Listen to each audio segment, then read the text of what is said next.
Okay, so what are the worst aesthetic procedures, the worst trends that you're going to see coming up for 2025 that you will regret getting, doing, considering, or wasting your time on? These are as important as what you do is what not to do. Now, last year, you can go give me my report card. I talked about the HyaPen, where you blow air with hyaluronic acid, non-cross-linked.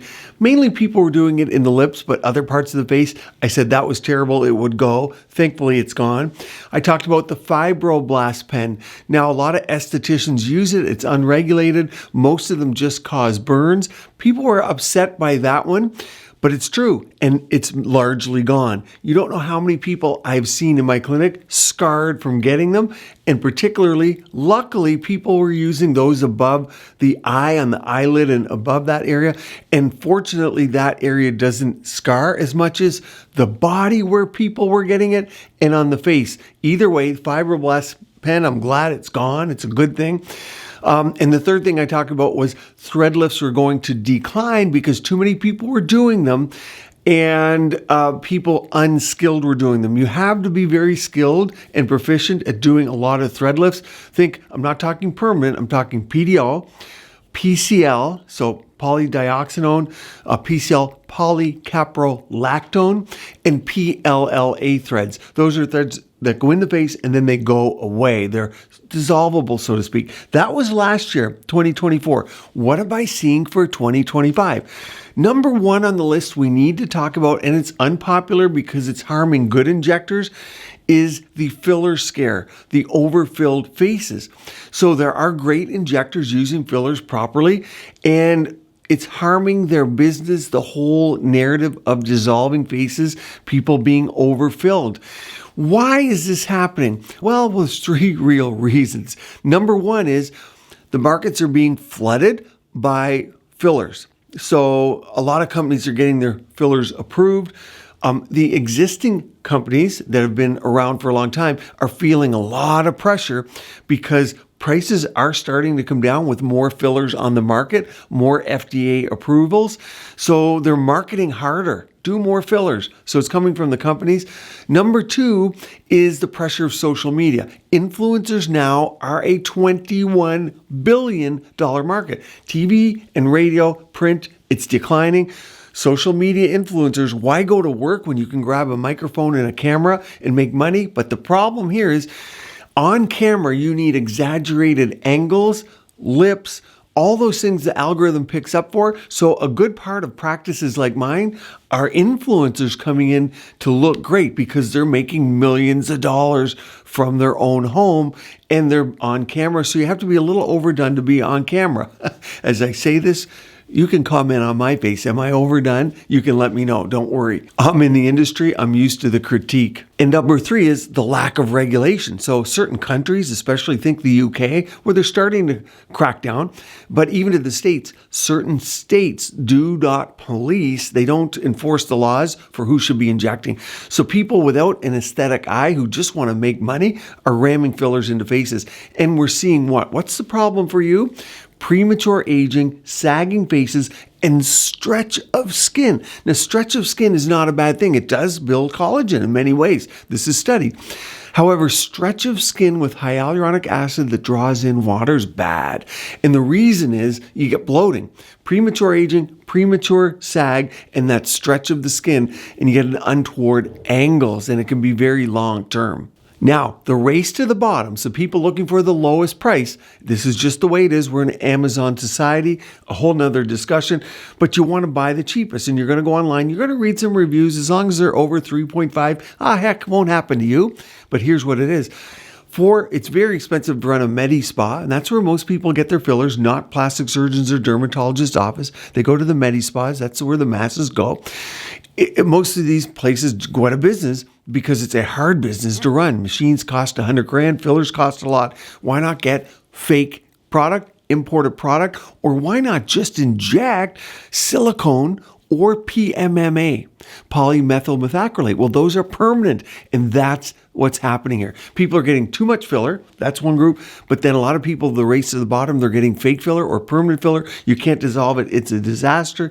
You get granulomas, lumps and bumps.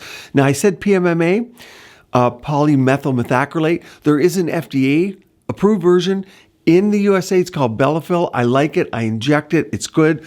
But you need to be an absolute expert injector, not money driven. You want to see someone who's judicious and takes their time in its use.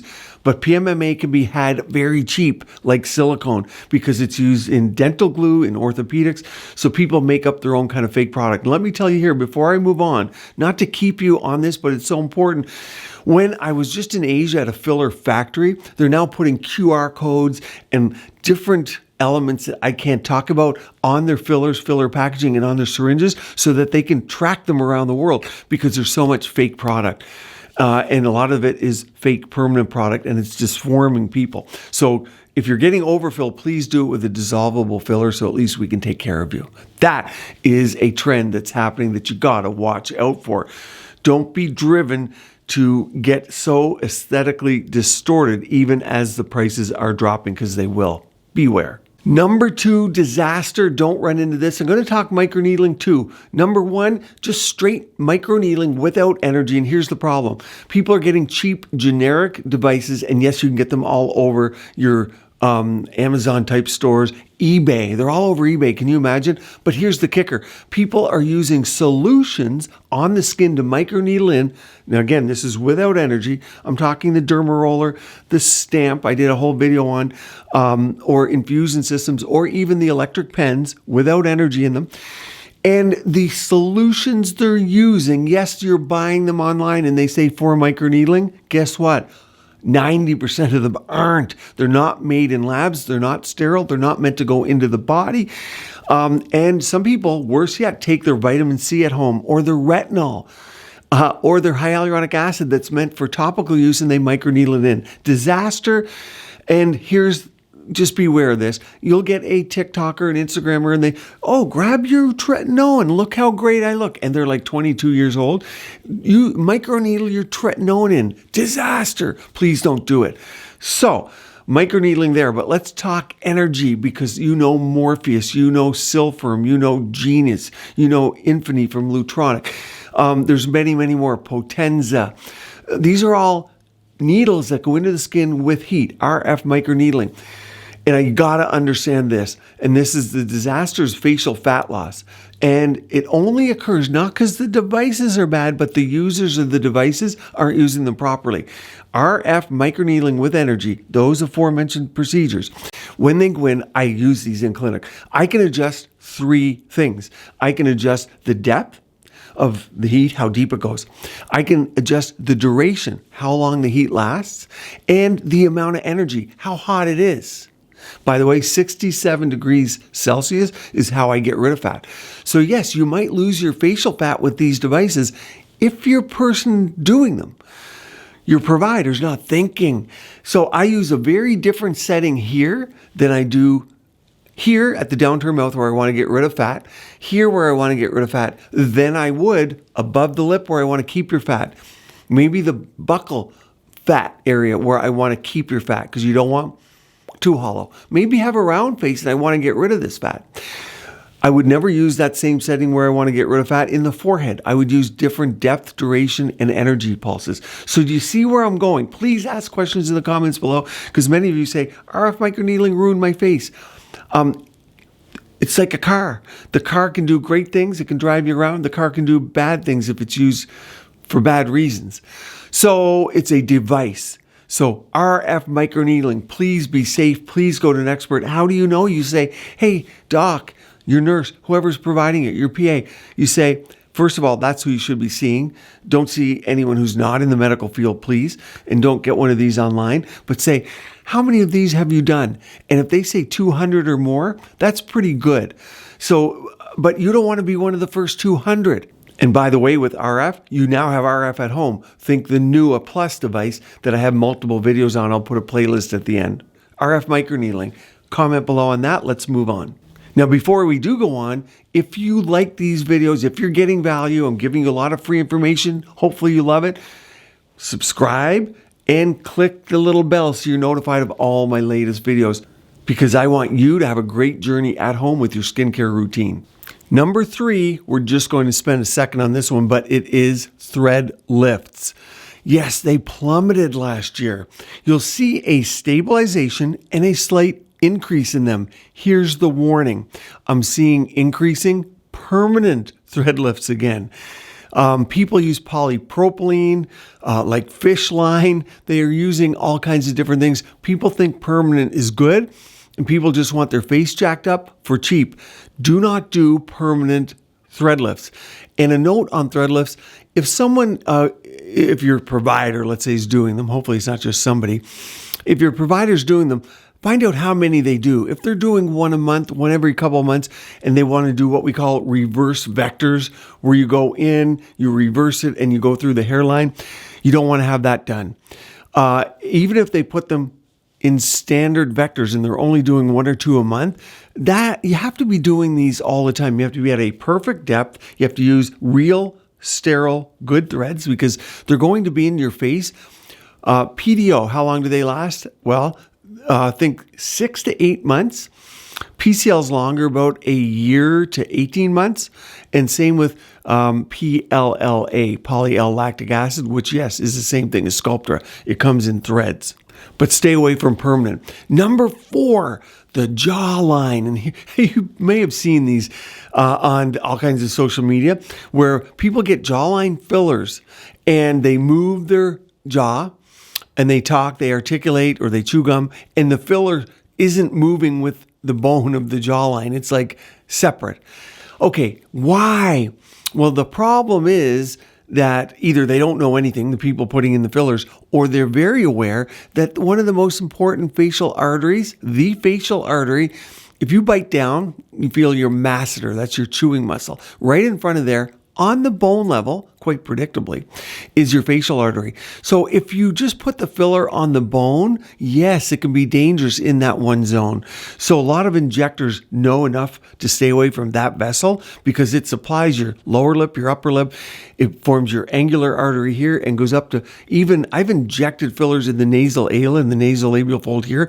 And people, obviously I've done hundreds of thousands of injections, 25 years of seeing many, many people every day. I've had a couple of patients where they had a little swelling in their forehead after injection of filler down here. It even connects, yes, to the vasculature of your forehead, the muscles up there. You have, of course, your supratrochlear and supraocular arteries up there, arteries and veins. And then in the forehead, the arteries and the veins, they communicate, which is uncommon, but it happens. So you see how complex this is. But the jawline, people overdo the jawline. So be mindful of that. I do have videos of how to do it on the bone level. And in fact, I use concentrated Sculptra for advanced Sculptra users, where you can put it on the bone and slide a cannula gingerly around that artery to come down and do the jawline. So there's many ways to have it done, but you don't want to get too big of a jawline to get it distorted. You don't want to have it dissociated from your face. Of course, it looks ridiculous. But that's why a lot of people don't just put everything on the bone. Why not? And here's the thing. Keep in mind this, another mistake. If the bizygomatic width, meaning this width between your cheek, your lateral cheeks here, if it's narrower than this width, meaning you have a wider jawline than you do cheeks, that is not a good look for your face. You want to have that inverted triangle of beauty. So be mindful of the jawline. Yes, strong jawlines are associated with success, with beauty. Men like them, women like them too, as long as it's not too masculine. Don't overdo it. Don't use permanent fillers unless you know exactly who's doing it. And yes, there are arteries and vessels. Be very careful here. Another trend that I'm sure you guys are seeing, I'm seeing it more so in Europe right now, but you know it's going to come here, is fat dissolving at home injections. And it doesn't really have to be at home, but these are products you can get at home, and they're being injected by those without licenses. And why is it a problem? Well, we know there's things like phosphatidylcholine, deoxycholate. That would be in something like Kybella in the United States or Belkira in Canada. Those are FDA approved in US and Canada. But there's many compounded versions. But now there are ones that are combinations of vitamins and cocktails that are said to stop fat. Kill your fat, slim your face. That's why people use them. Of course, you can use them on the body too, but face slimming is where it's most dangerous. And the reason is you only get one face and you're seen every day by people. If you have an untoward look on the body or a side effect of the body, if you get necrosis, death of tissue, or discoloration, hyperpigmentation, you can hide it on the body and sometimes it will get better. On the face, you could be disfigured for months, even in rare cases. Not that rare, depending on who's doing it. Well, think about the face. What is rare to you? And this is something with all your procedures you want to think about. Let's say I say there's a 10% risk of scarring. That means 1 in 10 people would get scarring from something. Is that high? You bet it is if it's your face. Yet 90% of people might have a good result, 10% have a bad result. The 90% that have a great result might comment in the comments below, "Doc, you're wrong. It's great." Okay, it was great for you, and it's great for the other 9 people. But every time you do it, you have a 1 in 10 chance of scarring. That's too high. So risk reward, what is your risk? And everyone, Mike Tyson says it best, everyone has a plan until they get punched in the face. And you know what this means. All bets are off at that point. You're startled. So everyone thinks the side effect's not going to happen to them until it happens to them. And then they're like, oh my God, I wish I didn't do it. So I want you to be careful.